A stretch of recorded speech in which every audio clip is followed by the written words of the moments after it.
Students.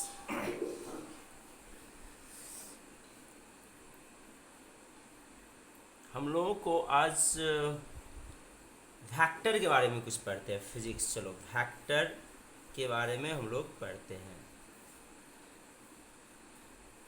Vector vector क्या होता है? तो वेक्टर में आप जानते हो, वेक्टर जो होता है उसमें मैग्नीट्यूड के साथ साथ डायरेक्शन होता है और वो ट्रायंगल रूल को फॉलो करता है। वेक्टर में क्या होता है? मैग्नीट्यूड होता है, magnitude plus direction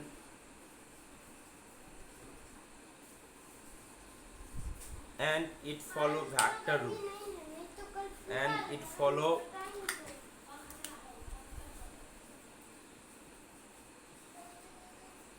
vector algebra. Specially triangle rule को फॉलो करना चाहिए इसे, ट्रायंगल रूल। और हम ट्रायंगल रूल को पढ़ेंगे, ट्रायंगल रूल, या फिर यहाँ पे हम लोग पढ़ते हैं parallelogram rule. Parallelogram rule basically होता क्या है? यदि हम लोगों का स्केलर है, जैसे कि हम लोग का मास क्या है? स्केलर है, इसमें कोई डायरेक्शन नहीं होता है। जैसे हम कहते हैं कि हम 4 kg मेरे पास है आलू, मान लो potato, and then 5 kg potato है, तो ये निश्चित रूप से 9 kg होगा। इसको तुम जैसे भी ऐड करो तुम्हारा कितना होगा? ये 9 kg होगा। But same thing is not true for force. यदि हम लोग इस पार्टिकल पे इधर फोर्स लगा रहे हैं, मान लो 4 न्यूटन, न्यूटन क्या है? फोर्स का यूनिट है, और इस तरफ से लगा रहे हैं हम लोग फोर्स, मान लो 5 न्यूटन। तो ये 4 न्यूटन एंड 5 न्यूटन, ये जो है हम लोगों का 9 न्यूटन नहीं होगा। यदि इस पर हमसे यदि पूछा जाए कि टोटल फोर्स क्या होगा, तो 5 plus 4 plus 5 is equals to 9 newton. ये क्या है? गलत है। ये हम लोगों को एंगल पे भी डिपेंड करेगा, और इसी को हम कहते हैं ट्रायंगल रूल और पैरेललोग्राम रूल या एडिशन रूल। यानी वेक्टर को ऐड करने का एक रूल होता है। वेक्टर एडिशन का अलग से हम लोग का रूल होता है, तो उसको फॉलो करेगा ये वेक्टर एडिशन। वेक्टर एडिशन का जो है अलग से एक रूल होता है, उसको फॉलो करेगा, और ये 9 न्यूटन नहीं होगा। समझ रहे हो ना? इन जनरल जैसे देखो, जैसे मान लो तुम 5 kg अब प्लस 5 kg कितना हुआ?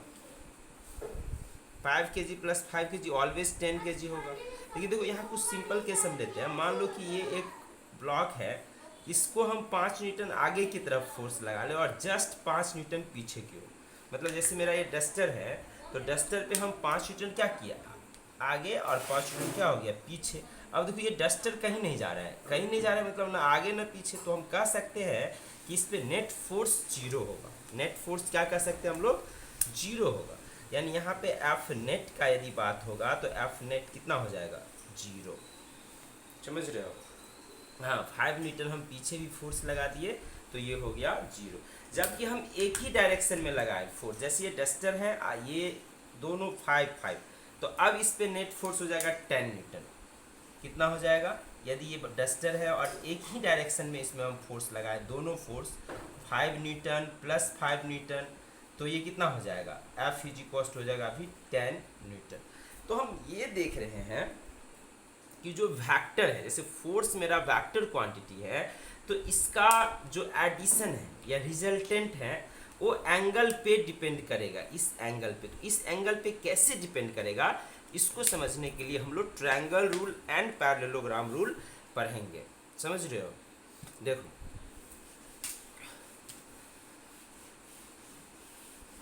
वेक्टर का और भी हम लोग का एग्जाम्पल है। जैसे हम लोग डिस्टेंस पढ़ते हैं, ओके? डिस्टेंस और दूसरा चीज होता है हम लोग को डिस्प्लेसमेंट।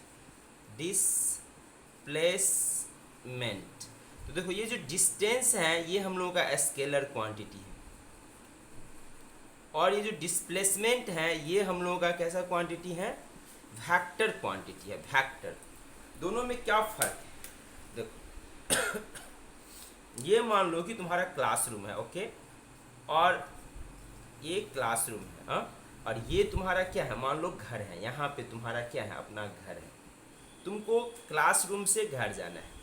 पाथ टेढ़ा मेढ़ा हो सकता है, सीधा भी हो सकता है। तो ये जो पाथ है, इसका जो एक्चुअल लेंथ होगा, क्या होगा, एक्चुअल लेंथ होगा, उसको हम कहेंगे actual length of the path is called distance. किसको कहते हैं हम लोग, एक्चुअल, मतलब सुनो सुनो, वास्तविक, actual length of path, length of path, actual length of the path is called distance. उसको हम लोग क्या कहते हैं, is called distance. Actual length of the path is called distance. जबकि हम शॉर्टेस्ट लेंथ ले, मान लो कि हमको एक एरोप्लेन मिल गया, हम उड़ के चले गए ऐसे अपने घर, तो अब ये जो हम लोग का शॉर्टेस्ट डिस्टेंस है from our classroom to home, C to H, ये हम लोगों का हो जाएगा डिस्प्लेसमेंट। तो डिस्प्लेसमेंट जो होता है वो शॉर्टेस्ट डिस्टेंस होता है। क्या होता है, शॉर्टेस्ट डिस्टेंस होता है। सो डिस्प्लेसमेंट जो है वो शॉर्टेस्ट डिस्टेंस होता है, और डिस्टेंस जो है वो हम लोग का actual length of the path होता है। तो ये चीज़ आप समझ रहे हैं, डिस्टेंस एंड डिस्प्लेसमेंट में ये डिफरेंस हो गया, राइट।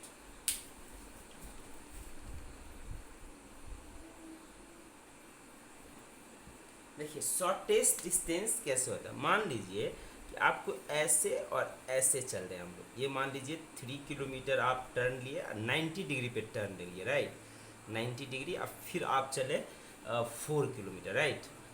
तो आपका जो डिस्टेंस यहाँ कहा जाएगा, आप ए से कहाँ गए, बी, और बी से कहाँ गए, सी। तो आपका जो यहाँ डिस्टेंस यदि हमको मेजर करना होगा तो कितना हो जाएगा, अभी बताइए। ये आपका मान लीजिए क्लासरूम है, और ये आप कहाँ पहुँच गए, घर, और ये हम लोगों का क्या है, क्लासरूम है।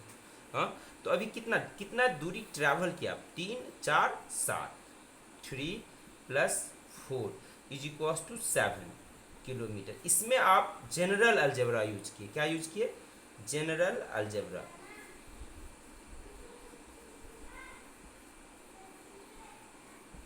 अब देखिए, इसको हम लोग क्या करते हैं, डिस्प्लेसमेंट जो हम लिखेंगे तो ये शॉर्टेस्ट डिस्टेंस होगा, राइट। और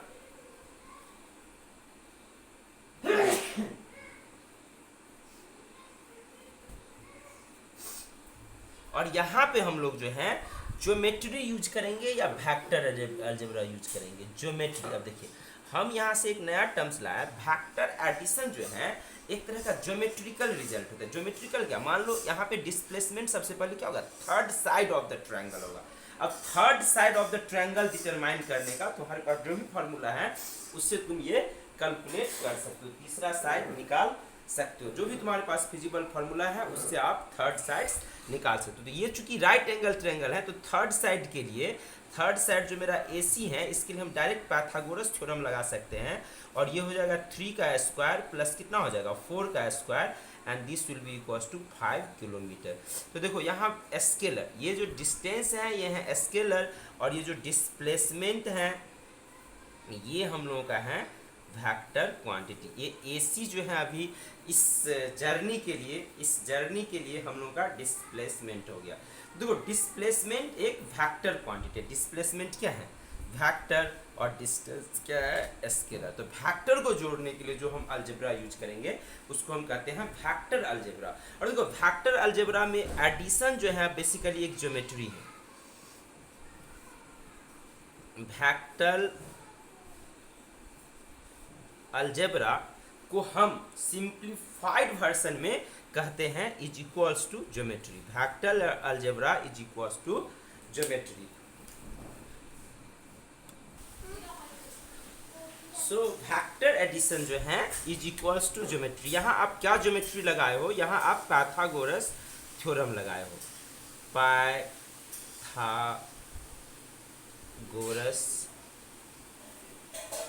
थ्योरम। ओके, ये आप हाइपोटेनस निकालो तो राइट एंगल ट्रायंगल यदि आ गया तो आप पाइथागोरस ट्रायंगल से आप निकाल सकते हो, पाइथागोरस से आप निकाल सकते हो। यदि आपको इक्विलेटरल ट्रायंगल आ गया, राइट, जैसे देखो आपको हम एक एग्जांपल देते हैं इक्विलेटरल, जिसका ज्योमेट्री आपको पहले से क्लियर है। कि आप मान लो ऐसे चला, फिर आप ऐसे चला, ओके, और ये आपका था 4 मीटर, ये एंगल है आपका 60 डिग्री पे टर्न ले लिया, ये भी है 4 मीटर। तो इसका रिजल्टेंट क्या हो जाएगा, इसका रिजल्टेंट हो जाएगा ऐसे, ठीक है। और देखोगे कि ये आपका इक्विलेटरल ट्रायंगल हो गया, ये 60 है, ये दोनों इक्वल हैं, तो ये दोनों एंगल भी इक्वल होगा। क्लियर है कि नहीं, यहाँ ये 60 डिग्री हम लिख दिए ज्योमेट्री में, तो ये 60 है और ये दोनों साइड इक्वल है, तो इसका जो फ्रंट एंगल है वो भी इक्वल होगा, और ऑब्वियसली वो एंगल कितना डिग्री करके हो जाएगा, 60 60। तो ये कैसा ट्रायंगल हो गया तुम्हारा, ये इक्विलेटरल ट्रायंगल हो गया। देखो इधर ये सब भी एडिशन ऑफ वेक्टर ही है या ट्रायंगल रूल ही है, एडिशन ऑफ वेक्टर और ट्रायंगल रूल भी हैं, ट्रायंगल रूल ही है ये, ट्रायंगल रूल, समझ रहे हैं, इसी को ट्रायंगल रूल नाम दे दिया। तो लगता है कुछ अलग है, अलग नहीं है, ये ज्योमेट्री है। ये क्या है, आपके दिमाग में हम सेट करना चाहते हैं कि वेक्टर का जो एडिशन है, जो एडिशन ऑफ वेक्टर पढ़ते हैं, वो कोई नया चीज नहीं है आपके लिए, this is not new things. We will do one derivation of geometry here, special geometry, then you will find that everything is easy. तो ये जो है हम लोग का ये 4 है, ये 4 है, ये क्या हो गया, समबाहु त्रिभुज हो गया, तीनों भुजा इसका बराबर होगा, इक्विलैटरल ट्रायंगल हो गया, इक्विलैटरल हो गया। इक्विलैटरल मतलब क्या होता है, समबाहु, तो इक्विलैटरल का ये साइड भी क्या हो जाएगा, 4 मीटर ही होगा। यदि आप यहाँ पे मान लो कि ए बी एक वेक्टर था और दूसरा वेक्टर मेरा क्या था, बी सी था, तो इसको हम ऐड किए तो ये क्या हो गया, third side of the triangle के बराबर होगा। 2 साइड्स के अलोंग यदि हम लोगों का मूवमेंट है, डिस्प्लेसमेंट है, तो मेरा रिजल्टेंट किधर हो गया, थर्ड साइड के अलोंग। और इसका मान यदि इसका भी मैग्नीट्यूड लिखा जाए, मैग्नीट्यूड ऑफ द रिजल्टेंट कितना हो गया, ये मैग्नीट्यूड ऐसे करके लिखते हैं, तो मैग्नीट्यूड कितना हो जाएगा इसका, 4 मीटर ही होगा। देखो एक टर्म्स अभी हम यूज कर रहे हैं मैग्नीट्यूड, मैग्नीट्यूड, मैग्नीट्यूड का मतलब होता है परिमाण, परिमाण। इसका जो परिमाण होगा, मतलब इसका जो मैग्नीट्यूड होगा, वो आपका क्या हो जाएगा, समझ रहे हो। तो इसका मैग्नीट्यूड मतलब इसका लेंथ, मैग्नीट्यूड मतलब क्या हो गया, लेंथ, लंबाई। जैसे इसका ए और सी का जो लंबाई हो, ए सी का मैग्नीट्यूड हो गया। और डायरेक्शन का मतलब होता है कि वहाँ डायरेक्शन मतलब एरो भी इंडिकेटेड रहेगा। तो वेक्टर में क्या होता है, मैग्नीट्यूड होता है, डायरेक्शन होता है, और उसको ऐड करेंगे, उसके लिए हम ट्रायंगल रूल यूज करेंगे, या हम अपने भाषा में बोले, मैथ के भाषा में बोले तो हम लोग कहेंगे कि हम ज्योमेट्री यूज करेंगे। तो वेक्टर एडिशन निकालने के लिए आप क्या यूज करोगे, फिजिक्स के भाषा में बोल सकते हो ट्रायंगल रूल, और मैथ के भाषा में बोल सकते हो ज्योमेट्री। एडिशन ऑफ वेक्टर के लिए, एडिशन ऑफ 2 वेक्टर्स, 2 वेक्टर्स को ऐड करने के लिए आप क्या रूल्स लगाओगे, तो फिजिक्स के भाषा में आप क्या बोलोगे और मैथ के भाषा में क्या बोलोगे। फिजिक्स के भाषा में बोलोगे कि हम ट्रायंगल रूल लगाएंगे, ट्रायंगल रूल, या हम इसी को बताएंगे आगे कि पैरेललोग्राम रूल, इसी से रिलेटेड होता है, पैरेललोग्राम रूल। और मैथ के भाषा में हम क्या बोलेंगे, ये फिजिक्स का भाषा है, और मैथ्स के भाषा में हम क्या बोलेंगे इसको, कि हम ज्योमेट्री लगाएंगे, जियोमेट्री। यदि आपका ज्योमेट्री, तो ज्योमेट्री आपका जाना पहचाना हुआ चीज़ है, जैसे ट्रायंगल भी जाना हुआ पहचाना हुआ चीज़ है, लेकिन ये रूल बोलने से थोड़ा कुछ नया लगता है। तो आप समझिए कि वेक्टर का जो हम एडिशन निकालेंगे, रिजल्टेंट निकालेंगे, तो वहाँ ट्रायंगल रूल उपयोग करना है। So what is triangle rule और ज्योमेट्री। देखो ज्योमेट्री में हम एक ज्योमेट्री को पहले क्लियर कर लेते हैं, उसके बाद हम एडिशन ऑफ वेक्टर का अपना ट्रायंगल रूल लिखेंगे। देखो मेरे पास क्या एक ज्योमेट्री है, इस ज्योमेट्री को आपको प्रूफ करना है।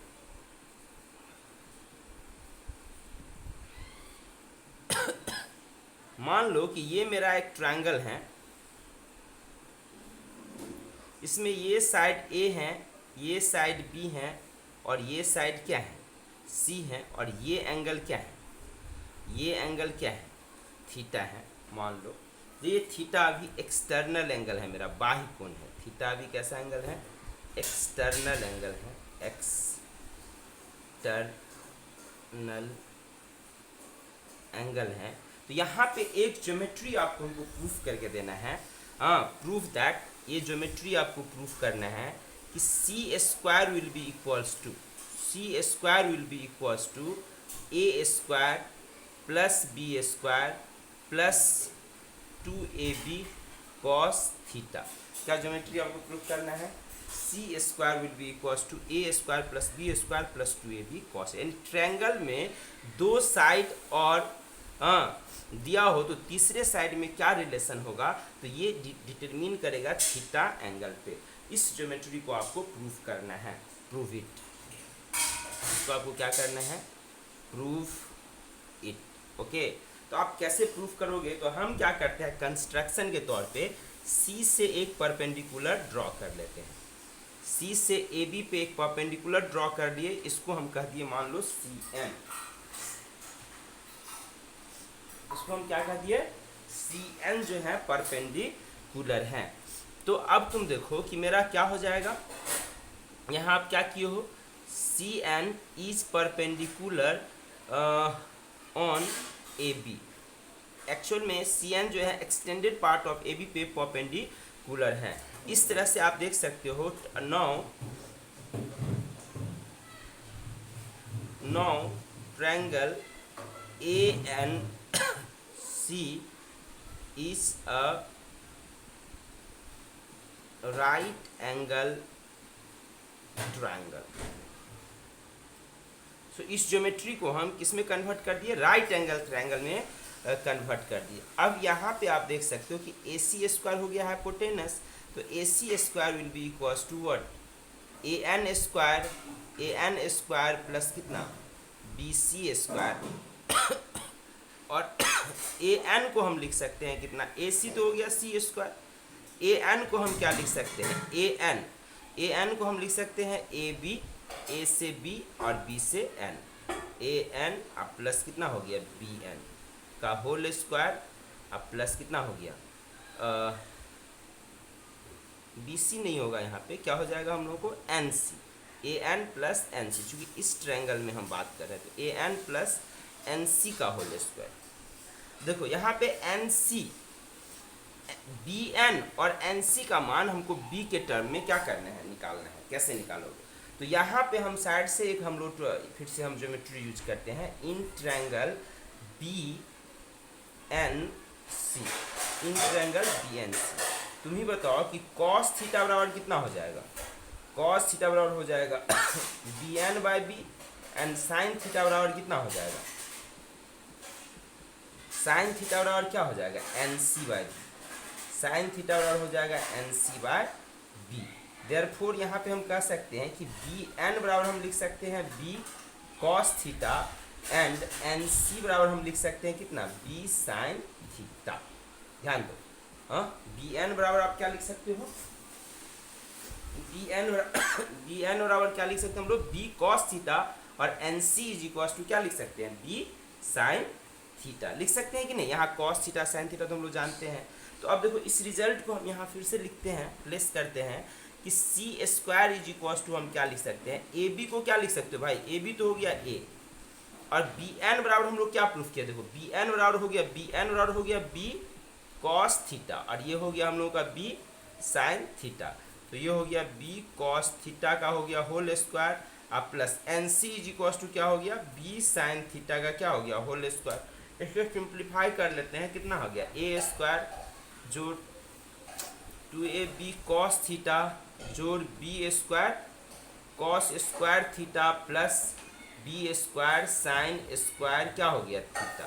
ध्यान देना, ये हो गया A square plus 2ab cos theta plus B square common ले लेंगे तो होगा cos square theta plus sine square theta. इसका मान क्या होता है? 1। ध्यान दो, तो प्रूफ हो गया सी स्क्वायर, और देयरफॉर कितना आ गया? दिख रहा है? हम यहाँ थोड़ा सा इरेज कर लेते हैं बीच में, तुम लोग पॉज करके उसको पहले नोट कर लेगा। सो यहाँ पे क्या आ गया हम लोगों को? देखो therefore C square is equals to कितना आ गया? A square plus B square, A square plus B square plus 2ab cos C square और क्या आ गया, A square plus B square plus 2ab cos theta. यदि कोई राइट एंगल ट्रायंगल नहीं है तो उसका थर्ड साइड कैसे निकलेगा, तो इसको हम पर्टिकुलरली कोसाइन रूल भी कहते हैं। कभी कभी कोसाइन रूल से जो है उसका हम थर्ड साइड क्या कर सकते हैं, निकाल सकते हैं। तो देखो ये एक बहुत ही इंपॉर्टेंट रिजल्ट है तुम्हारे वेक्टर एडिशन को समझने के लिए। ये क्या है, हाँ एडिशन, ये एक ज्योमेट्रिक रिजल्ट है। क्या है ये, जियोमेट्रिक रिजल्ट है। और ये रिजल्ट आपको क्या निकाल के देता है कि यदि हम लोग ये ट्रायंगल है, मान लो कि इसमें ये 3 सेंटीमीटर है और ये 4 सेंटीमीटर है, ये 3 सेंटीमीटर है, ये क्या है 4 सेंटीमीटर है, और ये एक्सटर्नल एंगल इसका कितना है 60 डिग्री है। हाँ एक ABC ट्रायंगल है, AB and C। What will the length of its third side, AC का लंबाई क्या हो।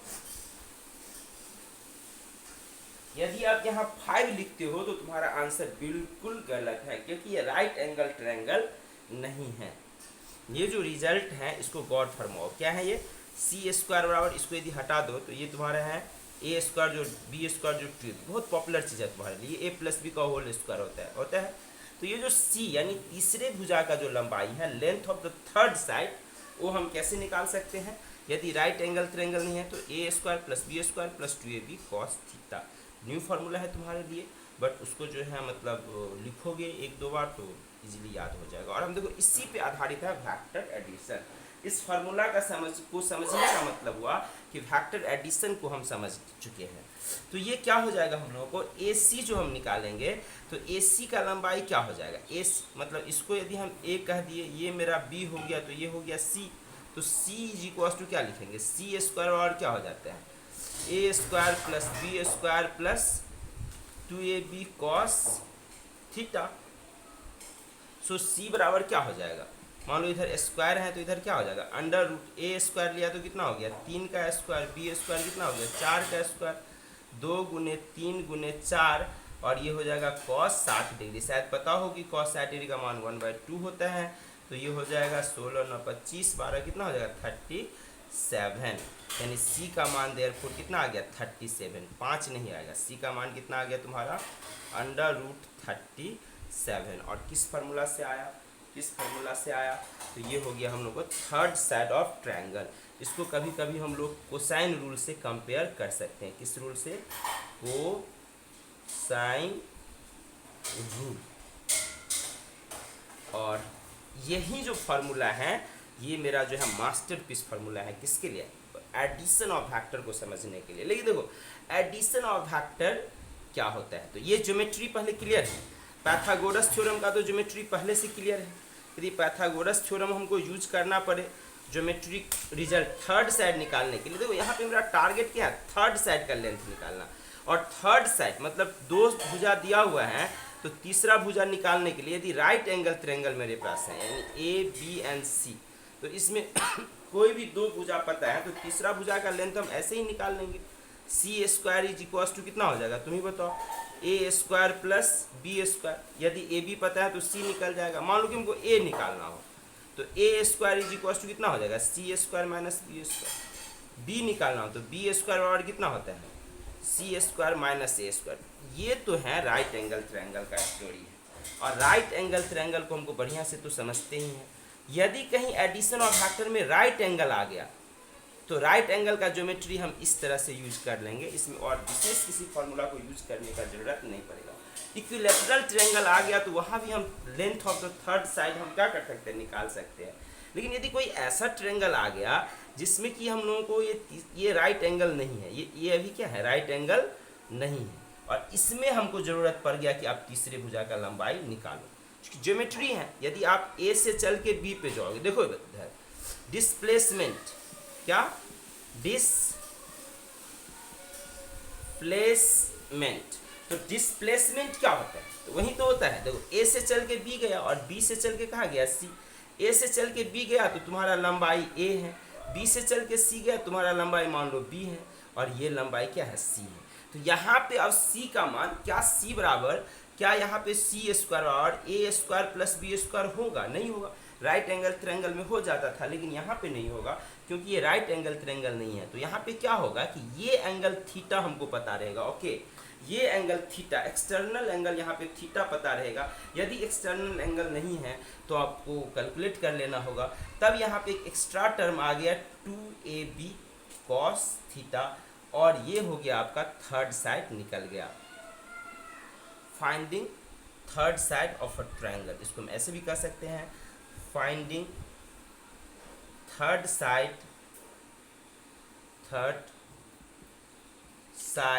Of a triangle in scalene triangle in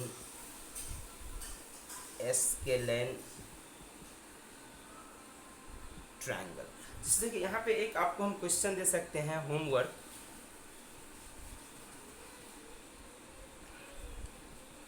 ये आपको बना के आंसर कमेंट करना है कितना हुआ। ये मान लीजिए कि मेरा एक ट्रायंगल है, रैंडमली स्केलेन ट्रायंगल है, ये मेरा 5 सेंटीमीटर है, ये मेरा 8 सेंटीमीटर है, और ये एंगल 30 डिग्री है। राइट, आपको ये थर्ड साइड ऑफ ट्रायंगल बताना है, समझ रहे हो ना। इसको हम कह देते हैं अभी ए, ये मेरा है बी, और मान लो सी को हम छोड़ दिए अननोन। यहाँ केयर करो, ये अंदर से एंगल 30 डिग्री दिए है, आपको कौन एंगल लेना चाहिए? आपको कौन एंगल लेना पड़ता है जी? बाहर वाला एंगल। ये आपको हिंट दे दिया, आपको थीटा जो लेना होगा यहाँ से ये थीटा लेना होगा, हाँ। और फार्मूला यूज करना होगा C square is equal to A square plus B square plus 2ab cos theta. तो देखो, वेक्टर एडिशन सीखने से पहले हम ज्योमेट्री पे फोकस किए। जो एक ज्योमेट्री तो मेरा हो गया पाइथागोरस थ्योरम कि राइट एंगल ट्रायंगल है, समकोण त्रिभुज है, कर्ण स्क्वायर बराबर होता है लंब स्क्वायर प्लस आधार स्क्वायर, एच स्क्वायर बराबर होता है P square plus B square. और दूसरा जो हम लोगों का ट्रायंगल है जो स्केलेन विषम बाहु त्रिभुज, स्केलेन का होता है विषम बाहु, इसको क्या कहते हो तुम लोग? विषम बाहु त्रिभुज जो होगा, विषम बाहु त्रिभुज होगा, उसमें हम थर्ड साइड कैसे निकालेंगे? तो फॉर्मूला आ गया C square is equal to A square plus B square plus 2ab cos theta. क्या हम एक्सपेक्ट करें कि आपको ये फॉर्मूला याद हो चुका है? देन हम आगे बढ़ते हैं और आपको हम लिखते हैं ट्रायंगल रूल क्या होता है, या वेक्टर एडिशन पे हम किस तरह का क्वेश्चन बनाएंगे। सो यहाँ पे हम पढ़ेंगे एडिशन ऑफ वेक्टर। हम लोग क्या पढ़ने वाले हैं? Addition of vector, addition of vectors. और इसी के लिए हम लोग पढ़ते हैं ट्रायंगल रूल। क्या पढ़ते हैं इसके लिए? Triangle rule, triangle rule. और ट्रायंगल रूल क्या कहता है? if the two vectors are represented along the sides of triangle as shown in figure, the two vectors are represented along the sides of triangle as shown in figure, if two vectors say vector p and simply हम ले सकते हैं vector A and vector B are represented along two sides of triangle, then their resultant will be along third side, their resultant will be along third side, their resultant. इसका मान लो resultant हम लोग को क्या है? सी वेक्टर है, तो C vector will be equal to कितना? ए वेक्टर प्लस क्या हो जाएगा? B vector. Two vectors will be represented along the sides of triangle, then their resultant will be along third side of triangle. Two vectors are along two sides of triangle, two vectors are along two sides of triangle, two sides of triangle, then their resultant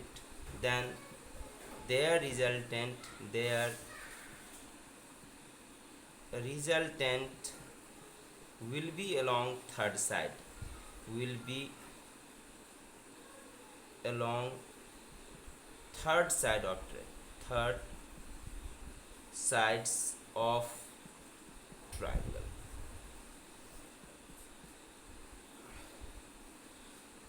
So resultant vector is given by resultant vector is given bye, resultant मतलब जोड़ के जो आएगा तो सी is equal to कितना हो गया, vector A plus vector B हो गया। रिजल्टेंट में vector A plus vector B, but यहाँ पे गेम स्टार्ट होता है मैग्नीट्यूड के लिए। So magnitude of resultant is given by क्या हो जाएगा, magnitude of resultant, magnitude of resultant vector is given by vector B, क्या हो जाएगा बताओ। तो मैग्नीट्यूड को हम ऐसे लिख सकते हैं कि ये मॉड सी हुआ मेरा, ओके। मॉड सी बराबर क्या हो जाएगा, ये इसको हम ऐसे भी लिख सकते हैं, mod C same as that of mod A plus क्या हो गया mod B, will be equals to under root A square plus B square plus 2ab cos theta. ये हो गया हम लोगों को ट्रायंगल रूल ऑफ एडिशन। और इसका डेरिवेशन कैसे होगा, तो ये हम ज्योमेट्री में तुमको ऑलरेडी क्या किए बता चुके हैं। जो वेक्टर मतलब ये जो वेक्टर है मेरा दो sides of, to sides of triangle के अलोंग होगा, तो उसका रिजल्टेंट क्या हो जाएगा, अलोंग द थर्ड साइड होगा। Vectors are represented along two sides of triangle and their resultant will be along third side। तो ये क्लियर है कि इसका रिजल्टेंट किधर होगा, तीसरे साइड के along होगा। और यहाँ पे हम लिख सकते हैं mod C is equals to mod A plus B is equals to under root A square plus B square plus 2ab cos theta. So this things is clear to you or not. तो यहाँ resultant क्या होगा, तो हम example पे work करते हैं। देखो ट्रायंगल रूल, और इसी से सिमिलैरिटी रखता है एक हम लोग का पैरेललोग्राम रूल। तो पहले हम रूल को देख ही लेते हैं, उसके बाद हम क्वेश्चन पे फोकस करेंगे। देखो पैरेललोग्राम रूल क्या होता है, दूसरा रूल इसी से मिलता जुलता होगा हम लोग को, पैरेललोग्राम रूल, उससे भी हम रिजल्टेंट निकालेंगे।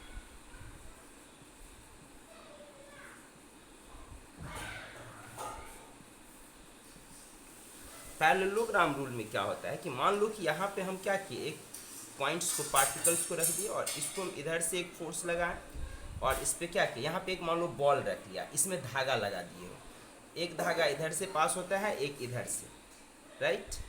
और आप क्या किए हो, इसको जोर से धक्का दे दिया दोनों तरफ से ऐसे ऐसे, तो ये बॉल किधर फेंकाएगा, आप समझ रहे हो कि ये बॉल डायगोनल के लॉन्ग फेंका जाएगा। पैरेललोग्राम रूल क्या कहते हैं कि if two force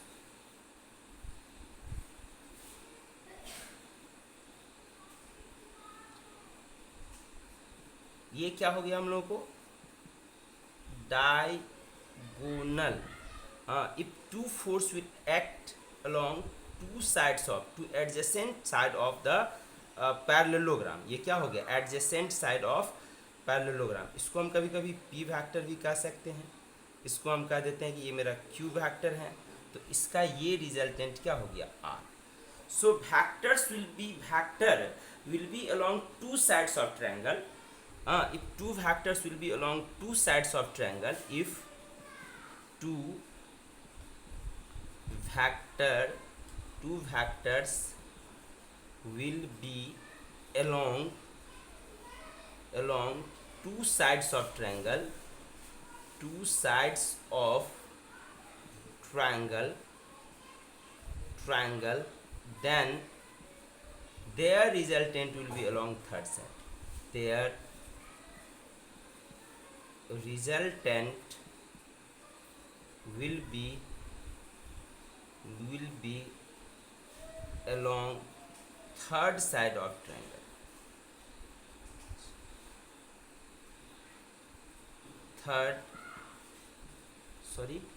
will be along the diagonal of parallelogram, will be along diagonal of parallelogram. तो यहाँ पे हम क्या देखते हैं, ये दो वेक्टर एक पैरेललोग्राम के दो साइड्स के लॉन्ग हुआ, ट्रायंगल लिख दिए, sides of parallelogram, sides of parallelogram.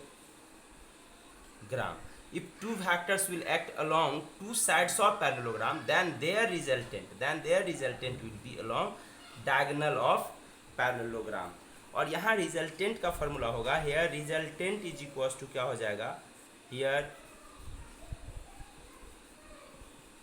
Resultant यदि हम लिखेंगे तो क्या हो जाएगा, देखो तो रिजल्टेंट इज इक्वल्स टू हो जाता है R factor is equals to कितना, P factor plus Q factor. देखो रिजल्टेंट का मतलब जोड़, एडिशन। रिजल्टेंट का मतलब क्या हो गया जी, resultant is equal to addition. और एडिशन मतलब वेक्टर फॉर्म में लिखोगे तो ऑलवेज तुमको ऐसे ही दिखेगा, are is equals to P vector plus Q vector. Actual चीज होता है मैग्नीट्यूड। एक्चुअल जो यहाँ पे फॉर्मूला आता है वो किसके लिए आता है, फॉर्मूला जो आता है विशेष फॉर्मूला वो किसके लिए है, मैग्नीट्यूड के लिए है। मैग्नीट्यूड ऑफ रिजल्टेंट किसके लिए है, मैग्नीट्यूड ऑफ रिजल्टेंट के लिए एक्चुअल फार्मूला होता है। सो रिजल्टेंट का मैग्नीट्यूड आप कैसे लेते हो, तो देखो इसके लिए ये एंगल पे डिपेंड करेगा। पी और क्यू दो फैक्टर है, दोनों के बीच का एंगल यदि थीटा है तो यहाँ मॉड आर या फिर आप क्या लिखोगे मॉड पी प्लस क्यू, ये आपका हो गया रिजल्टेंट। समझ मैग्नीट्यूड मॉड, इसको क्या पढ़ रहे हैं हम लोग, एमओडी मॉड, मॉडुलस का शॉर्ट फॉर्म है क्या मॉड। तो ये हो गया मॉड आर या मॉड पी प्लस क्यू, दोनों में से एक ही लिखना है जब सवाल बनाओगे तो। इज इक्वल्स टू कितना हो जाएगा हम लोगों को बताओ, ये हो जाएगा मॉड पी का स्क्वायर, यानी पी के मैग्नीट्यूड का स्क्वायर प्लस क्यू के मैग्नीट्यूड का स्क्वायर प्लस 2 इंटू पी का मैग्नीट्यूड इंटू क्यू का मैग्नीट्यूड इंटू कितना हो गया कॉस थीटा। तो ये हो गया तुम्हारा रिजल्टेंट का फॉर्मूला। सोचोगे ये थोड़ा क्या दिखता है, मॉड हम सब में लेंगे, तुम ये मॉड हटा दो और ये फैक्टर का साइन हटा दो तो बात सेम होगा। हम कहना क्या चाहते हैं कि आपको यदि पूछेगा भाई इसका रिजल्टेंट क्या होगा, तो आप डायरेक्ट लिख सकते हो कि आर इज इक्वल्स टू क्या होगा। यदि आप फैक्टर आर लिखोगे रिजल्टेंट के लिए, यदि आप फैक्टर आर लिखोगे तो आपको जरूर लिखना पड़ेगा पी प्लस क्यू, और सीधे आर लिखते हो तो इसका मतलब हुआ मैग्नीट्यूड। हाँ, मैग्नीट्यूड में हम मॉड लिए, मॉड को हटा भी सकते हैं, तो ऊपर से हम फैक्टर के साइन को भी क्या करते हैं हटा दिए, तो ये हो गया मैग्नीट्यूड। तो मैग्नीट्यूड का फॉर्मूला क्या होगा, आर इज इक्वल्स टू क्या हो गया आर, यहाँ स्क्वायर नहीं लोगे तो यहाँ रूट होगा, और ये third side of triangle P square plus Q square plus 2pq क्या हो गया कॉस थीटा। अच्छा ये कैसे हुआ, ये कैसे हुआ, तो इसका हम एक्सप्लेनेशन थोड़ा सा फिर से कर देते हैं।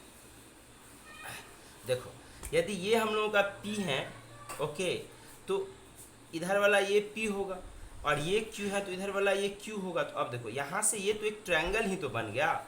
मान लो यहाँ ए बी सी हम शो करते हैं तो ए बी सी ट्रायंगल, ये पी ये क्यू, ये एंगल थीटा है तो ये एंगल भी थीटा। तो ये पैरेललोग्राम जो है हम कह सकते हैं एक हिसाब से इसको पैरेलल शिफ्ट कर दिए। हाँ, तो ये हो गया हम लोग को P, ये हो गया हम लोग को क्या Q, और इसका रिजल्टेंट क्या हो गया R।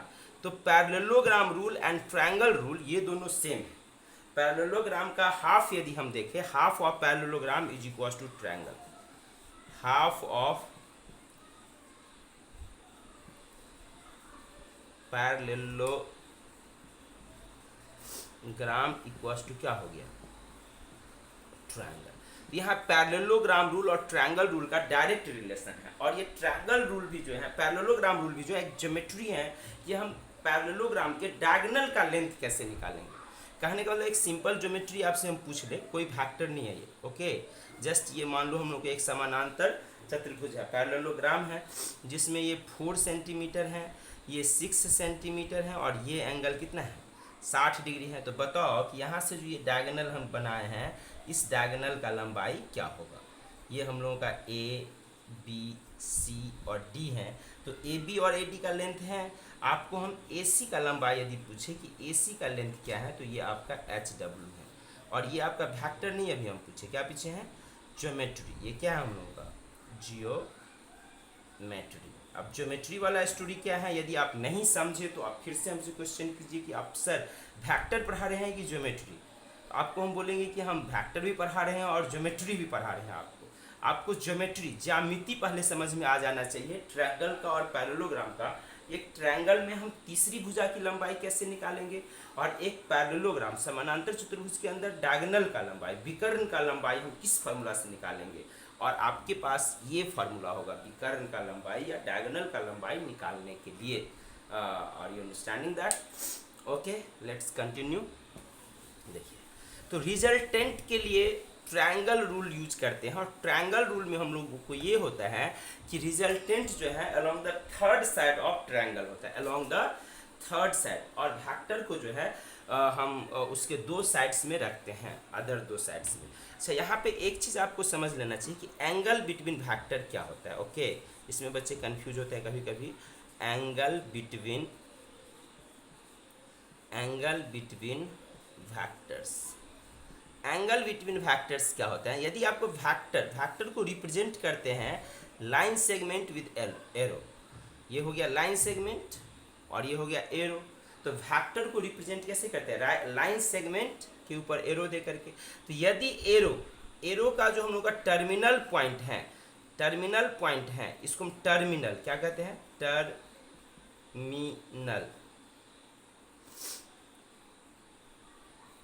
या इसको आप सीधा सीधी सिंपल लैंग्वेज यूज करो, हेड, इसको हम कह देते हैं हेड ऑफ द एरो, और इधर से कह देते हैं क्या?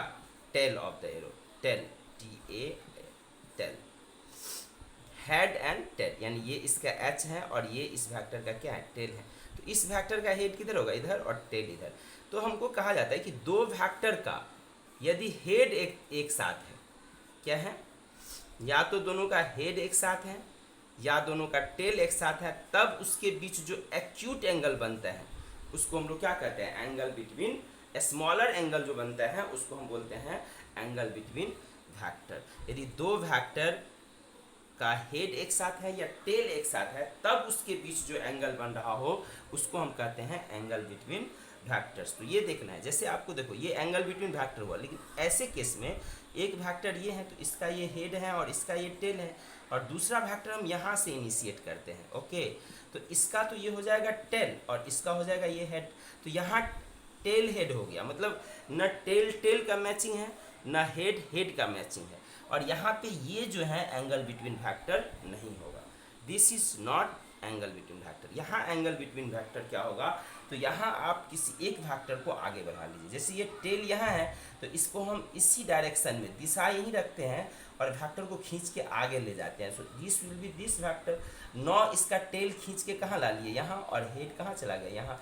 अब इसके बीच का जो एंगल होगा उसको हम बोलेंगे एंगल बिटवीन वेक्टर। तो ये मान लो यहाँ अल्फा है तो अल्फा को हम एंगल बिटवीन वेक्टर नहीं बोले, और इस थीटा को हम एंगल बिटवीन वेक्टर बोले। क्या हम कहना चाहते हैं? जैसे मान लो कि यहाँ एक डायग्राम दिया हुआ है, राइट, ध्यान से देखना। इसमें ये है कि ये ऐसे हैं और ये ऐसे हैं, और ये एंगल 60 डिग्री है, तो एंगल बिटवीन वेक्टर क्या होगा बताओ? एंगल बिटवीन वेक्टर्स क्या होगा? एंगल बिटवीन वेक्टर्स क्या होगा बताओ? तो देखो यहाँ पे क्या है, इसका हेड इसका टेल, ये एंगल नहीं होगा, तो इसका एक्सटर्नल एंगल बिटवीन वेक्टर होगा। एंगल बिटवीन वेक्टर हमको लेंगे 180 degree minus 60 degree is equal हो जाएगा कितना? 120 डिग्री। समझ में आ रहा है? देखो इस पर कुछ थोड़ा सा हायर एग्जाम्पल लेते हैं। मान लो कि एक राइट एंगल ट्रायंगल है, ध्यान से देखना, एक राइट एंगल ट्रायंगल है और जो पूछेंगे उसका जवाब देना है आपको। ये मान लो हम कुछ से कुछ लेते हैं, ऐसे, ऐसे एंड ऐसे, ठीक है। एक राइट एंगल ट्रायंगल में इस तरह से आपको तीन फैक्टर को दिखाया गया है। इसका साइड लेंथ ले लेते हैं 3, इसका ले लेते हैं 4। ऑफ कोर्स ये राइट एंगल है तो इसमें इस साइड का लंबाई कितना होता होगा? 5। क्लियर है? तो अब आपको यहाँ पे ये बताना है कि एंगल बिटवीन, इसको हम कह देते हैं वेक्टर ए, ये पहला वाला जो वेक्टर है ये हम लोगों को वेक्टर ए, ये हम लोगों को वेक्टर ए, ये है हम लोगों को वेक्टर बी, और ये है हम लोगों को वेक्टर सी। ओके, हाँ, गौर करो। यहाँ पे यदि हमसे ये पूछा जाए कि angle between vector A and vector B क्या होगा, तो क्या बताएंगे आप? Angle between vector A and vector B, vector A and vector B के एंगल के बीच का एंगल क्या होगा? देखो अभी भी हेड हेड और दोनों हेड कोलैप्स कर गया, हेड और हेड कोलैप्स कर गया, तो ये एंगल होगा और ये जो एंगल होगा तो ये एंगल हो जा रहा है अभी 90 degree, angle between vector A and vector B. आपसे यदि हम पूछे कि angle between vector A and vector C क्या होगा, तो क्या बताइएगा? एंगल बिटवीन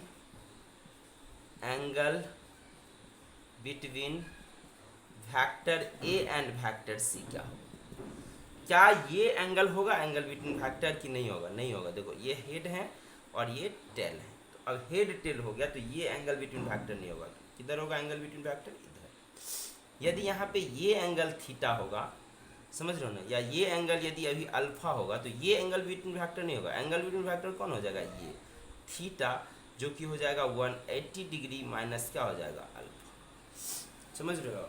हाँ। और यहाँ से यदि हम देखें तो टेन थीटा का मान क्या हो जाएगा? टेन अल्फा का मान क्या हो जाएगा?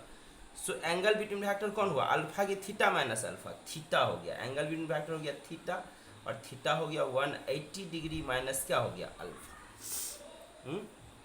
और इसको लिखने का दो तरीका है। इसको लिखने का कितना तरीका है? दो तरीका है। एक हम लिखेंगे, यहाँ पे लिखेंगे ये अल्फ़ा, तो अल्फ़ा के लिए हम लिख सकते हैं 10 अल्फ़ा बराबर कितना हो जाएगा? 10 अल्फ़ा बराबर कितना हो जाएगा जी? 10 थीटा बराबर क्या होता है? 4/3, या फिर कॉस थीटा बराबर कितना हो जाएगा? कॉस अल्फ़ा बराबर कितना हो जाएगा? 3/5। सो ये एंगल लिखने का मेरे पास दो तरकीब होगा। इसको हम लिख सकते हैं अल्फ़ा इज इक्वल टू, इसके लिए बेसिक जाके देखो, जो हम पहला लेक्चर बनाए थे तो इन्वर्स का कॉन्सेप्ट वहाँ से थोड़ा आएगा। Alpha is equal to, alpha क्या हो जाएगा? एंगल है। एंगल को हम लिख सकते हैं 10 इनवर्स 4/3। तो यहाँ एंगल हो गया 180 डिग्री माइनस 10 इनवर्स कितना हो गया? 4/3। 180 डिग्री माइनस 10 इनवर्स 4/3। या यहाँ से भी आप लिख सकते हो, यहाँ से आप लिखोगे तो अल्फा और कितना हो जाएगा? कॉस इनवर्स 3/5, यानी ये हो जाएगा 180 डिग्री माइनस कॉस इनवर्स कितना हो जाएगा? 3/5, जिसको कभी कभी लिखा जाता है कॉस इनवर्स माइनस 3/5। ये इन्वर्स का प्रॉपर्टीज है, इसलिए आपको इन्वर्स जानना होगा। तो ये एक टेक्निक है, राइट एंगल ट्रायंगल में आप एंगल बिटवीन फैक्टर्स कैसे लिखोगे। देखो कुछ स्पेशल कंडीशन आपको हम दिखाते हैं रिजल्टेंट के लिए। रिजल्टेंट ऑफ फैक्टर्स के लिए अब देखिए, हम डिस्प्लेसमेंट पे आधारित कुछ रिजल्टेंट लेते हैं, आप उसको आप थोड़ा गौर से देखेंगे। Some special case of resultant of two factors, some special case.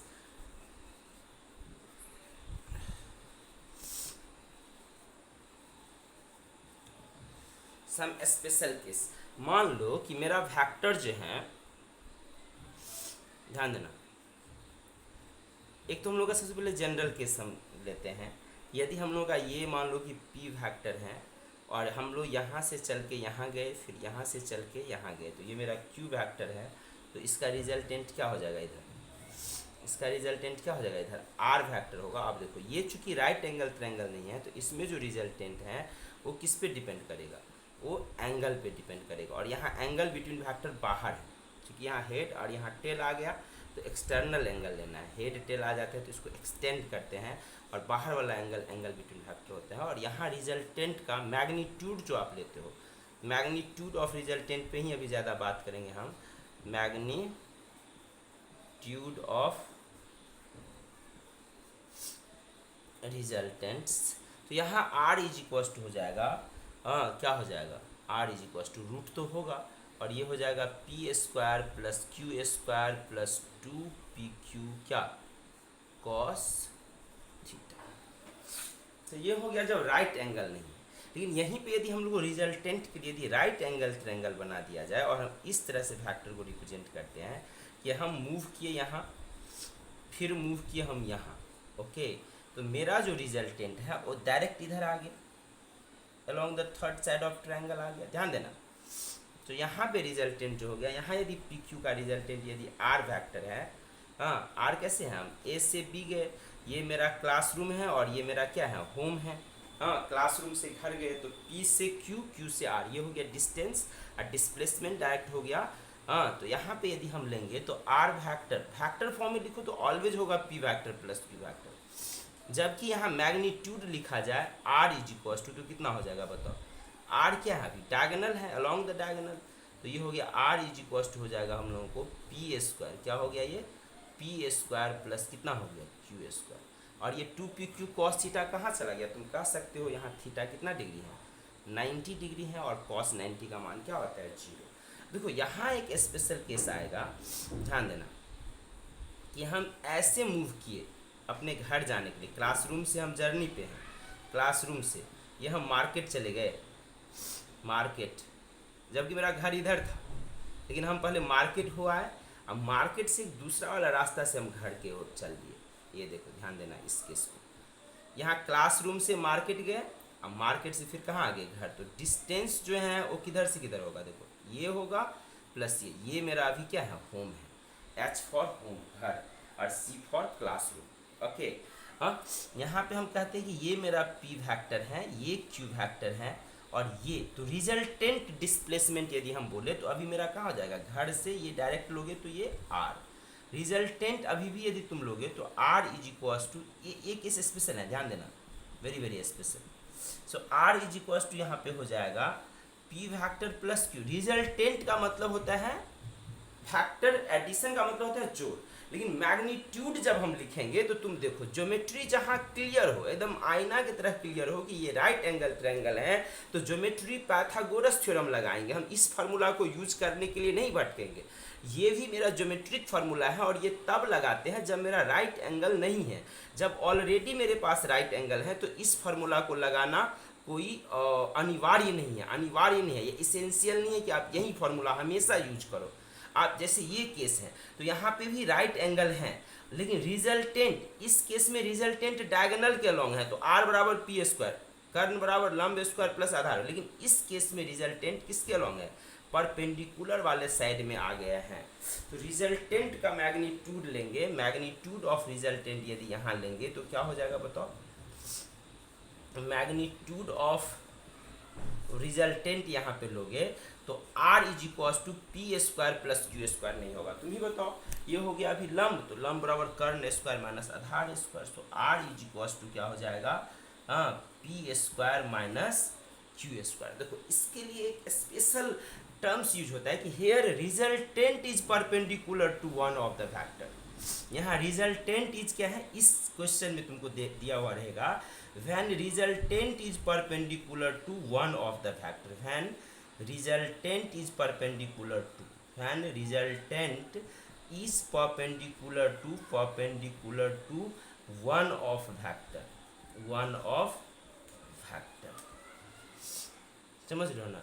Then क्या हो जाएगा, r इज इक्वल टू क्या हो गया P square plus Q square. और यहाँ एक बहुत ही स्पेशल केस होता है, चलो इसको मिटा देते हैं, यहाँ इस केस पे हम ज़्यादा फोकस करते हैं, क्योंकि जो थोड़ा सा टफ क्वेश्चन और क्लासिकल क्वेश्चन आएगा जो तुमसे नहीं बनेगा वो इसी पे आधारित होगा, जहाँ रिजल्टेंट दिया हुआ रहेगा is resultant is perpendicular to one of the vector, यानी कि यहाँ आर जो है रिजल्टेंट वो किसी एक वेक्टर यानी कि पी पे क्या है परपेंडिकुलर है।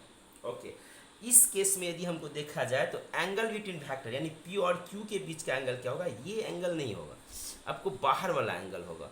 So angle between vector P and Q इस केस के लिए क्या होगा, इस केस के लिए angle between vector P and Q क्या होगा, एंगल बिटवीन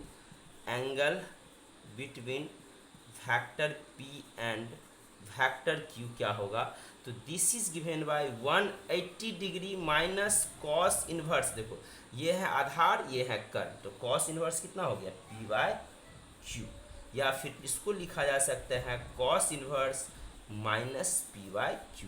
याद रखना यदि तुम पूछोगे क्लासरूम में कोई अच्छा क्वेश्चन तो ये इसी पे आधारित होगा, समझ रहे हो कि resultant is perpendicular, what will be when resultant will be perpendicular to one of the vectors. तो यहाँ पे देख लिया कि कोई जनरल ट्रायंगल होगा तो रिजल्टेंट के लिए हम फार्मूला यूज करेंगे A square plus B square plus 2ab cos theta, या P square plus Q square plus 2pq cos theta. लेकिन राइट एंगल ट्रायंगल है तो हम देखेंगे कि रिजल्टेंट डायगोनल के अलॉन्ग है कि रिजल्टेंट परपेंडिकुलर के अलॉन्ग है। यदि डायगोनल के अलॉन्ग है तो रिजल्टेंट बराबर P square plus Q square, और यदि परपेंडिकुलर के अलॉन्ग है तो डायरेक्ट हम देखेंगे क्यू स्क्वायर। यहाँ देखो यहाँ उल्टा लिख लिया ना, P square minus Q square थोड़ी होगा, यहाँ कर्ण कौन है क्यू स्क्वायर और माइनस क्या हो जाएगा P square. So resultant will be here Q square minus P square and resultant is perpendicular to one of the factor. यहाँ रिजल्टेंट किस पे परपेंडिकुलर है, फैक्टर पी पे क्या है परपेंडिकुलर है। तो ये फैक्टर एडिशन का कॉन्सेप्ट तुमको हम दे रहे हैं। यदि इसको इस लेक्चर को यदि ढंग से आप देख रहे हो तो आपको फैक्टर एडिशन का कॉन्सेप्ट क्लियर होना चाहिए और इस पे क्वेश्चन आपको बनाना चाहिए। फैक्टर एडिशन पे क्वेश्चन आपसे बन जाएगा। Are you understanding. अब देखो कुछ केस ऐसे आते हैं कि यदि हम लोग का कोई ट्रायंगल नहीं रहेगा, मान लो कि ये मेरा डस्टर है और आप दोनों ही फोर्स एक ही दिशा में लगा दिए हो, ओके, दोनों ही फोर्स P भी इधर ही हैं और Q भी इधर ही हैं, तो इसका यदि मैग्नीट्यूड ऑफ, देखो पहले तो आप रिजल्टेंट यदि कभी भी बात करते हो तो वेक्टर के टर्म्स में ऐड और सीधे R लिखते हो तो यही हो गया मैग्नीट्यूड, और मैग्नीट्यूड और यहाँ P square plus Q square लगाने का कोई ज़रूरत नहीं पड़ा, सीधे हम लिख दिए P प्लस क्यू, R बराबर P प्लस क्यू। बेसिकली यहाँ दोनों वेक्टर के बीच का एंगल थीटा कितना डिग्री है 0 डिग्री है, और यदि आप फार्मूला यूज कर लेते हो R इज इक्वल्स टू कितना यूज कर लेते हो बताओ, P square plus when two vectors are parallel, when two vectors are parallel, यदि दो वेक्टर्स पैरेलल होगा तब क्या होगा P square plus Q square plus कितना हो जाएगा 2pq cos थीटा हो जाएगा। पी स्क्वायर कितना हो जाएगा यहाँ पे, सो देखो ये हो गया पी स्क्वायर, क्यू स्क्वायर कितना हो गया क्यू स्क्वायर, और 2pq cos थीटा का मान कितना हो गया cos 0 डिग्री जिसका मान होता है 1। तो ये हो गया हम लोगों को p प्लस क्यू का whole square is equal to कितना हो गया सीधे p प्लस क्यू। तो हमको ये फार्मूला यूज करना अभी नहीं है, ये फार्मूला अभी यूज करना नहीं है, हम डायरेक्ट हम समझेंगे कि दोनों फोर्स यदि एक ही दिशा में लगा देंगे तो नेट फोर्स यानी नेट मैग्नीट्यूड ऑफ रिजल्टेंट क्या हो जाएगा, दोनों को जोड़ देंगे 5, इधर 5 प्लस 5 10, 7 प्लस 5 12, सेम डायरेक्शन में जब फोर्स लग रहा है तो वहाँ पे डायरेक्ट उसका मैग्नीट्यूड ऐड हो जाएगा। और यही होगा when two vectors are anti parallel, तब क्या हो जाएगा एंटी पैरेलल वेक्टर हो तब इसका एडिशन क्या हुआ, तो एंटी पैरेलल का मतलब हो गया कि थीटा 180 डिग्री पे है ऐसे। तो अब देखना है कि कौन ज़्यादा है। तो यहाँ पे आप देखोगे कि यदि ये मेरा डस्टर है और इस पर हम इधर से एक फोर्स लगा दिए P और इधर से एक फोर्स लगा दिए क्या Q, ध्यान देना इधर से एक फोर्स लगा दिए P इधर से Q, इसका रिजल्टेंट क्या होगा, यदि आप वेक्टर फॉर्म में लिखते हो तो अभी भी P प्लस Q। ये हम बार बार देखो किसी भी केस में, चाहे राइट एंगल हो, जनरल ट्रायंगल हो, कोलिनियर हो, कोप्लानर हो, इक्वल वेक्टर हो, आप रिजल्टेंट पूछ रहे हैं और वेक्टर के फॉर्म में लिखते हो तो रिजल्टेंट का मतलब होता है जोड़, एडिशन। एडिशन और एडिशन का मतलब वेक्टर के बीच में क्या करना है, हमको ऐड कर देना है, वेक्टर के बीच में प्लस का साइन दो। और यदि मैग्नीट्यूड यहाँ पे लिखोगे, मैग्नीट्यूड ध्यान दो, तो मैग्नीट्यूड ऑफ रिजल्टेंट अभी हो जाएगा P माइनस, मतलब ये घटा दो, यदि P बड़ा है तो P में से Q को घटा दो, Q बड़ा है नहीं, समझ रहे हो। देखो एक छोटा सा क्वेश्चन देते हैं कि यहाँ पे यदि हम लोग का 10 न्यूटन फोर्स लग रहा है और इधर से हम लोग 7 न्यूटन फोर्स लगा रहे हैं, मान लो कि ये P वेक्टर है और ये इधर से क्या है Q वेक्टर है, एक्चुअल में इसका मैग्नीट्यूड है 10 न्यूटन। तो बताओ यहाँ नेट फोर्स क्या हो जाएगा, यदि आपसे पूछे कि वेक्टर P प्लस क्यू क्या होगा का मैग्नीट्यूड क्या होगा, बेसिकली नेट फोर्स का मैग्नीट्यूड का हम बात करते हैं, या फिर रिजल्टेंट यहाँ पे क्या होगा, तो रिजल्टेंट डायरेक्ट घटा देंगे, 10 में से 7 गया 3, यहाँ पे भी एक ही बात होगा, 10 में से 7 गया कितना हो गया। यहाँ एंगल बिटवीन वेक्टर क्या है थीटा 180 डिग्री है, एंटी पैरेलल वेक्टर के बीच का एंगल कितना होता है 180 डिग्री होता है। तो वेक्टर के रिजल्टेंट का फॉर्मूला आपको क्लियर है। देखिए सब्ट्रैक्शन ऑफ वेक्टर क्या होता है, तो सब्ट्रैक्शन ऑफ वेक्टर में जस्ट एडिशन यदि आपको पता है तो सब्ट्रैक्शन भी आप कर सकते हैं। सब्ट्रैक्शन ऑफ वेक्टर क्या होता है ये थोड़ा सा देख सकते हैं, सब्ट्रैक्शन ऑफ टू वेक्टर्स, जैसे आप एडिशन पढ़े रिजल्टेंट पढ़े तो वैसे सब्ट्रैक्शन पढ़ सकते हैं। यदि हमको P vector minus Q vector निकालना हो, बेसिकली इसका मैग्नीट्यूड निकालना, P factor minus Q factor अपने आप में पी माइनस क्यू है। तो हम लोग भी जब भी बात करते हैं तो पी, जैसे देखिए हम लोग जो अभी जो पढ़े तो ये हम पी प्लस क्यू, ये हो गया रिजल्टेंट। रिजल्टेंट मतलब क्या, जोड़। रिजल्टेंट मतलब जोड़, ऐड। पी फैक्टर और क्यू फैक्टर को ऐड करो तो पी प्लस क्यू, और इसका मैग्नीट्यूड लेंगे तो सबसे जनरलाइज्ड फार्मूला मेरा क्या है, हाँ सबसे जनरलाइज जो सब ट्रायंगल पे लागू होगा वो यही है, P square plus Q square plus 2pq cos theta. हाँ इस तरह से ये माइनस है तो माइनस में जो आप लोग लोगे तो बस माइनस यहाँ हो जाएगा, लेकिन कैसे होगा इसका एक्सप्लेनेशन आपको हम देते हैं। प्लस 2pq की जगह यहाँ पे माइनस 2pq और ये हो जाएगा कॉस थीटा। ध्यान दो, यदि हम लोगों का ये p वेक्टर है, ओके, ये p है और इधर से ये क्या है, q है, ये q है। हाँ तो p माइनस क्यू का मतलब होता है p में माइनस क्यू को जोड़ना, तो माइनस क्यू सबसे पहले किधर होगा, ये हो जाएगा पीछे, माइनस क्यू किधर हो जाएगा, पीछे। यदि हम लोग यहाँ पे ये एंगल हम लोग ले लेते हैं, ये दोनों p और q के बीच का एंगल क्या है, ये q फैक्टर है और ये मेरा p फैक्टर है। इसके तो ये जो p नीचे जो फैक्टर हम दिखा रहे हैं यही हम लोगों को माइनस क्यू फैक्टर हो जाएगा। और यदि ये एंगल अभी क्या था, P और Q के बीच का एंगल अभी क्या था, थीटा। P और Q के बीच के एंगल थीटा है तो P और माइनस Q के बीच का एंगल हो जाएगा 180 डिग्री माइनस थीटा, P और माइनस Q के बीच का एंगल। तो यहाँ जो हम लिखेंगे P माइनस क्यू तो P plus of minus Q लिख लेंगे, और इसका जब हम रिजल्टेंट लेंगे तो हम लिख सकते हैं यहाँ पे ये हो जाएगा P square plus Q square plus 2pq cos 180 degree minus क्या हो गया थीटा, कॉस 180 माइनस थीटा होता है माइनस कॉस थीटा। तो इसी को आप लिख लिए magnitude of p minus Q, और ये हम लोगों का हो जाएगा कितना हो जाएगा बताओ, ये हो जाएगा P square plus Q square minus 2pq क्या हो जाएगा कॉस थीटा। सो ये हो गया सब्ट्रैक्शन ऑफ वेक्टर्स। तो एडिशन के लिए हो गया P square Q square 2pq cos theta, और सब्ट्रैक्शन के लिए हो गया माइनस, हो गया बीच में प्लस के जगह क्या यूज कर दिए, माइनस। यदि आपसे कोई सिंपल पूछे बताओ भाई मॉड a प्लस बी का क्या मान होगा, यानी दो वेक्टर, ये क्या हो गया मैग्नीट्यूड ऑफ रिजल्टेंट। इसको आप यदि कोई फिजिक्स के भाषा में बोलेगा तो क्या बोलेगा इसको, magnitude of resultant of vector N. देखो ये a प्लस बी का क्या फार्मूला होता है, तो ये a प्लस बी का फार्मूला होता है हम लोगों को क्या होता है, क्या होता है बताओ, A square plus B square अब प्लस 2ab, ये तो कॉमन था A square plus B square plus, ये रूट हटा दोगे तो स्क्वायर, तो a प्लस बी का होल स्क्वायर का फार्मूला है ये, और बीच में एंगल क्या आ गया कॉस थीटा। और यदि हमसे पूछेगा कि a माइनस बी क्या होगा बताओ, तो क्या बताएगा,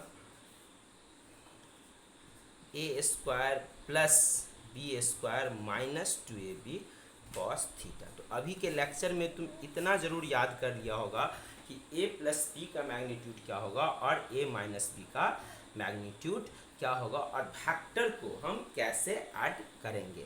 हाँ एक बहुत ही पॉपुलर रिजल्ट है, इसको भी हम लोग यहाँ पे डिराइव कर लेंगे। What will be the resultant of factor when their magnitudes are same. जैसे मान लो कि यहाँ पे p फैक्टर है और q फैक्टर है, ओके, p फैक्टर है एंड q फैक्टर है,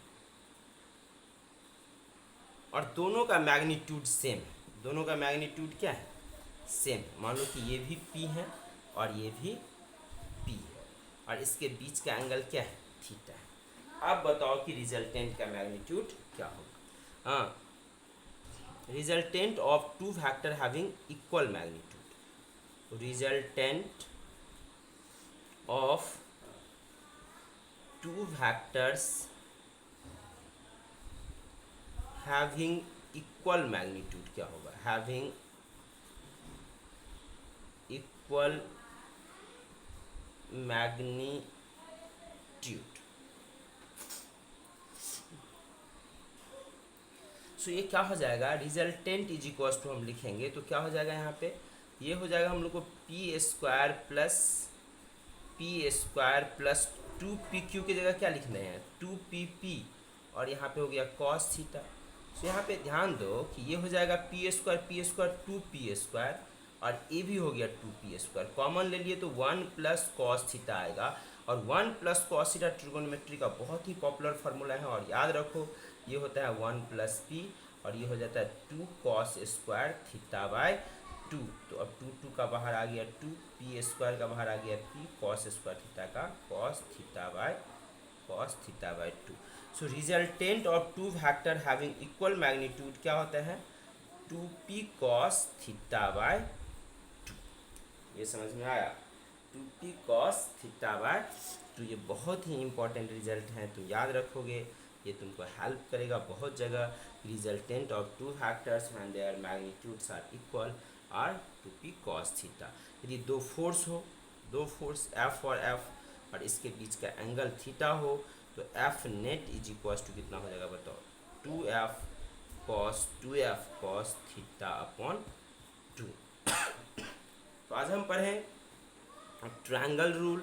हाँ, ट्रायंगल रूल पढ़ लिए, पैरेललोग्राम रूल पढ़ लिए, समझ रहे हो ना, रिजल्टेंट ऑफ फैक्टर पढ़ लिए, उसमें स्पेशल केस पढ़ लिए। और देखो रिजल्टेंट के बारे में एक चीज़ हम अपना कॉन्सेप्ट डेवलप करेंगे कि रिजल्टेंट जो है वो फिजिक्स नहीं होके एक तरह का क्या है, ज्योमेट्री है।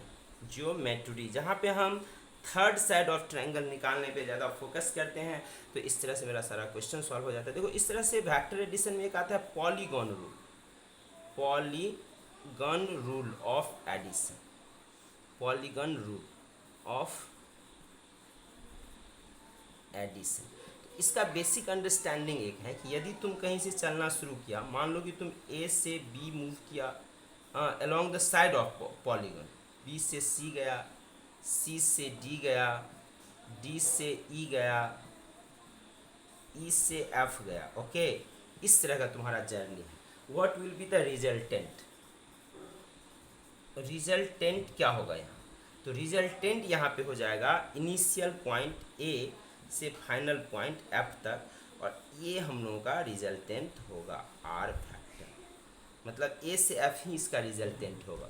सो रिजल्टेंट हम लोगों का क्या हो जाएगा, ए एफ फैक्टर, क्या हो जाएगा, A F factor will be equal to, हम कह सकते हैं क्या होगा, ए बी प्लस क्या हो जाएगा, बी सी प्लस कितना हो जाएगा, सी डी प्लस कितना हो जाएगा, डी ई प्लस कितना हो जाएगा, ई एफ प्लस कितना हो जाएगा, E F is equal to कितना हो गया, ए एफ। तो ये हो गया हमको रिजल्टेंट, पॉलीगन रूल हो गया। सो एडिशन ऑफ फैक्टर हम लोगों का ख़त्म हो गया। हम नेक्स्ट क्लास में इसमें तुमको बता देंगे component X and Y axis के अलॉन्ग हम लोग को कंपोनेंट होता है, एक्स एक्सिस के अलॉन्ग यूनिट फैक्टर होता है आई कैप, वाई एक्सिस के अलॉन्ग यूनिट फैक्टर होता है क्या, 2D and 3D representation of factor and position factor के बारे में हम लोग नेक्स्ट क्लास में डिस्कस करेंगे। 2D and 3D representation of factor, 2D and 3D representation of factor, यानी R इज इक्वल्स टू इस तरह से लिखा हुआ रहेगा 3i cap plus 4j cap, और यहाँ पे R इज इक्वल्स टू लिखा हुआ रहेगा 3i cap plus 2j cap plus 3k cap I J K. तो हम आई जे के बारे में पढ़ेंगे नेक्स्ट लेक्चर में, नेक्स्ट वीडियो लेक्चर में। आप लोग इस लेक्चर को पूरा देख के नोट्स बना लो, बुक्स में रीडिंग दे दो, एंड देन नेक्स्ट इसका लेक्चर सुनने के लिए रेडी रहो। Okay, thank you for watching.